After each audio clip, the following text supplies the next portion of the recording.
Hi guys, ఇవాళైతే నేను రాగి జావ తయారు చేస్తున్నానండి.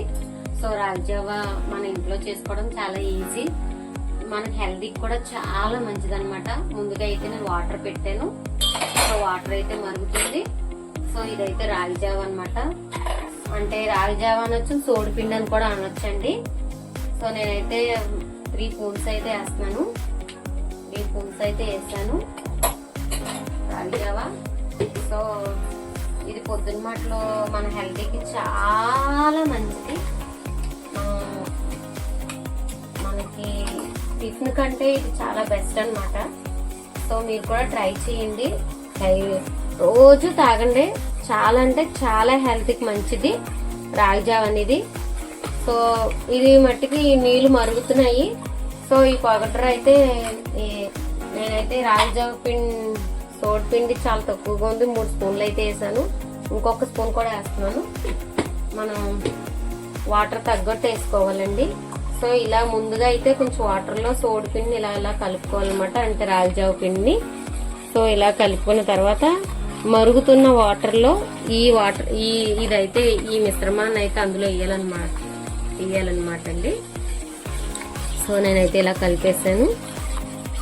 ఇప్పుడైతే నేను ఈ సోడి పిండిని కలుపుకున్న ఈ మిశ్రమాన్ని వాటర్లో అయితే వేస్తున్నాను. చూడండి, వేసేటప్పుడు చాలా కలుపుతూనే ఉండాలి. ఎందుకంటే 1 నిమిషం మనం ఆగినా సరే ఇది గడ్డలు అంటే ఇలా బాల్స్ లాగా గడ్డల కింద ఉంటదన్నమాట. సో మనం అది వేసేటప్పుడే మనం కలుపుకుంటా ఉండాలన్నమాట అండి. చూడండి, నేనైతే వాటర్లో రాగి జావ పిండిని అయితే వేసి ఇలా కలుపుతున్నాను. మరుగుతున్న వాటర్లో అయితే నేను ఇలా కలుపుతున్నాను. చూడండి, అయిపోయింది. సో ఇంతేనండి, చాలా ఈజీగా చేసుకోవచ్చు. చూడండి, ఈ విధంగా మనం కలుపుకున్న తర్వాత నేను సోడి పిండి వాటర్ వేసాను. సో ఇప్పుడైతే సాల్ట్ కూడా వేస్తున్నాను. సాల్ట్ మనకి తగినంత అనమాట అండి. సో సాల్ట్ మనకి ఎంత కావాలో అంత మాత్రమే వేసుకోవాలి. సాల్ట్ అయితే ఎక్కువ వేసుకోకండి. మనకి ఎంతైతే సరిపోతుందో అంతే వేసుకోండి. సో నేనైతే ఇలా కలిపాను.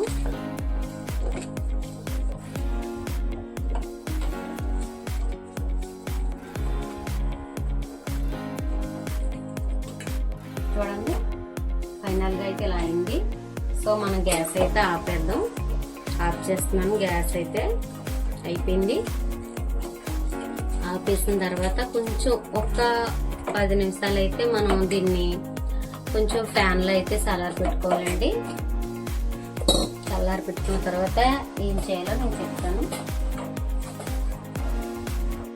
చూడండి, సో ఇందులో అయితే నేను సాల్ట్ వేసాను. ఫైనల్ గా అయితే అయిపోయింది రాగి జావ. ముందుగా అయితే మనం ఫ్యాన్ గాల్లో ఇలా చల్లారి పెట్టుకోవాలన్నమాట అండి. చల్లారిన తర్వాత ఇందులో ఓన్లీ ఉత్తినే రాగి జావ తాగడం కంటే ఇందులో పెరుగు కూడా కలుపుకోవచ్చు అనమాట. పెరుగు ఒక కప్పు తీసుకోండి. పెరుగు ఒక కప్పు వేసాను నేనైతే. సో చూడండి, ఇలా తాగడం వల్ల చాలా మంచిది, హెల్త్కి మంచిదండి. చాలా అంటే చాలు. మీ ఇంట్లో పెద్దవారికి ఎవరైనా ఉంటే కంపల్సరీ డైలీ ఈ రాగి జావని చెయ్యండి. వాళ్ళకి 1 గ్లాస్ ఇస్తే చాలండి. ఏదో మనకి పొద్దున్న మాటలు మార్నింగ్ మాటలు హెల్త్కి చూడండి, మొలకలు వచ్చే ఎన్నైతే మనం పెసర్లు అలాగే వేరుశనగ గుళ్ళు అన్ని నానబెట్టుకుని ఎలాగైతే తింటున్నామో, సో ఇది కూడా రాగి జావ తాగడం కూడా చాలా మంచిదండి హెల్త్కి. టిఫిన్ కంటే ఇది చాలా మంచిది. చూడండి, నేనైతే పెరిగేసాను. అలాగే 1 కప్పు రైస్ కూడా వేస్తున్నాను. రైస్ వేసుకుని కూడా తాగితే చాలా మంచిది. సో మనకి ఇంక టిఫిన్ అక్కర్లేదండి, ఈ విధంగా తాగితే చాలండి. చూడండి, అయిపోయింది. ఫైనల్ గా అయితే నేను చేసాను. ఎంతో టైం కూడా అవ్వదండి, ఒక్క 10 నిమిషాల్లో మనకి రాగి జావ రెడీ అయితే అయిపోయిందండి. చూడండి, ఫైనల్ గా అయితే ముందు రాగి జావ సోడి పిండి వాటర్లో వేసాను, తర్వాత పెరిగేసాను. సో అయిపోయిన తర్వాత రైస్ వేసాను. సో ఫైనల్ గా అయితే ఇదండి మనం తయారు చేసుకునే రాగి జావా.